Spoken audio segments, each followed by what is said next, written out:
We're talking today about proper punch alignment. Proper punch alignment will allow you to throw a more effective punch with more power and do less injury to your hand.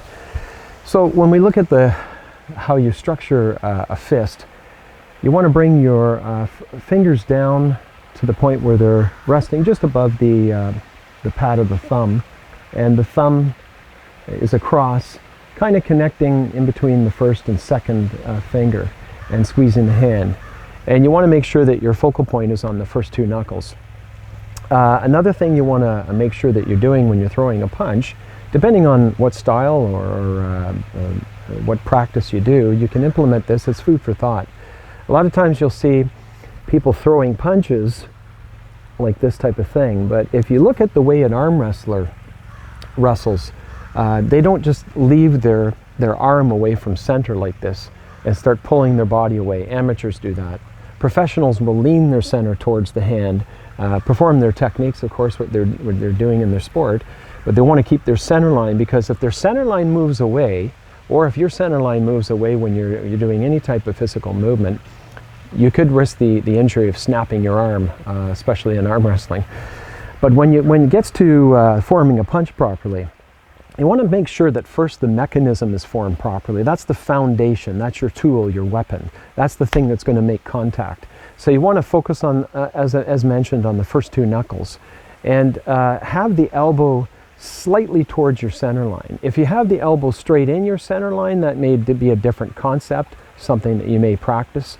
I'm more of a fan to have my elbow kind of in line with the hip, but kind of downwards when I'm throwing a punch. It depends on the position and what you're trying to achieve, what style that you're certainly you're training in. But again, back to the punch. So if we look at the alignment of modern day systems in martial arts, they have a tendency to punch this way, which everybody has their different stylistic approaches and their different reasonings. Power, speed, agility, anything that's behind the punch is a stylistic thing. But you want to have, we want to talk in terms of a common denominator, and sometimes in martial arts and in combative arts, our common language is what separates us. So we want to make sure that it doesn't separate us, that we find the common ground so that we can all learn from each other. So instead of throwing, this is food for thought, instead of throwing the punch straight out like this here, have the elbow come down slightly towards the center line, ever so slightly. What does this do? Well, it connects your punch to your body more than having it out occupied at the sides. You can imagine if you had a weight out here lifting it versus a weight in here.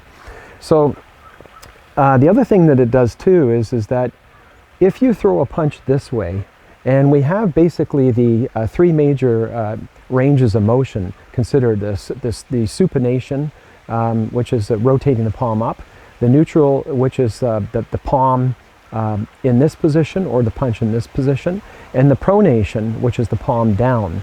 So if we look at that range of motion starting back here, we can see it goes through 1, 2, 3 ranges of motion. And a lot of the modern styles will stop horizontally with the fist this way. Food for thought here. I want you to have a look at this. If we bring the punch out and we bring the punch to the center line for maximum force alignment, or maximum science of power through a straight punch, if we're punching in this type of style or manner, twisting the punch and ending up leaving the punch at a slight angle.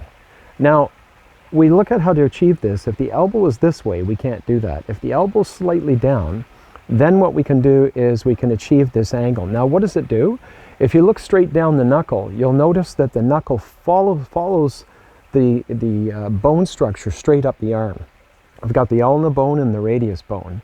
And what happens is if you stop in this type of position where the fist is, the knuckles are horizontal, what's happening is if we over-rotate that by accident, the two bones in the forearm will twist. And you can imagine the impact twisting this with the bones twisted this way, rather than the bones aligned properly hitting.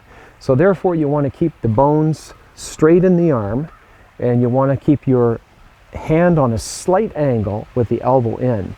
And what that will do is when you throw your punch, this knuckle here, or the first two, whatever you prefer, will be aligned right with the punch, rather than the hand being this way. If a mistake is made, what happens in turn is if the hand ends up in this position, you're going to hit across the fingers, maybe breaking your fingers or your hand that way, may get a fracture on the baby side of the hand, the baby finger side of the hand.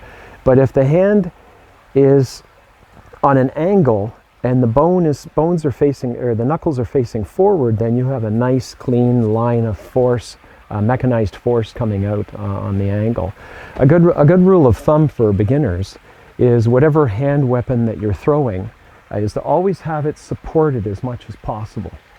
It depends what hand weapon you're using. For example, a leopard, or sometimes called a bear claw, we see a hand formation like this. But if we close the hand up, it has stronger structure.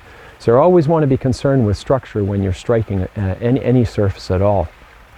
So in conclusion, we have different reasons why, as martial artists, we all believe that there should be structure and proper formation in body posture, and structure of how we're going to hit with the surfaces and how we condition them. But I think for beginners, a good rule of thumb to follow is anytime you have an open hand strike, or a soft hand strike we'll call it, you should go into hard tissue, maybe the head or some area that's a little bit harder in nature. Anytime you have a fist or a harder striking surface, you can go into soft tissue. Now there's different rules of thumb on that, and different types of fighters. Some fighters don't care, but however, during the combat situation, you always want to make sure that your hands are always protected, or your weapons are always protected. Anything that I say is always food for thought. And if you look at any martial artist in history, some of the famous ones, Bruce Lee, several other famous martial artists, they will always consider food for thought. Never block anything out. It's always the best thing to do is to be humble. If you want to master martial arts, be humble, learn from people, learn from your students, and make yourself a better martial artist.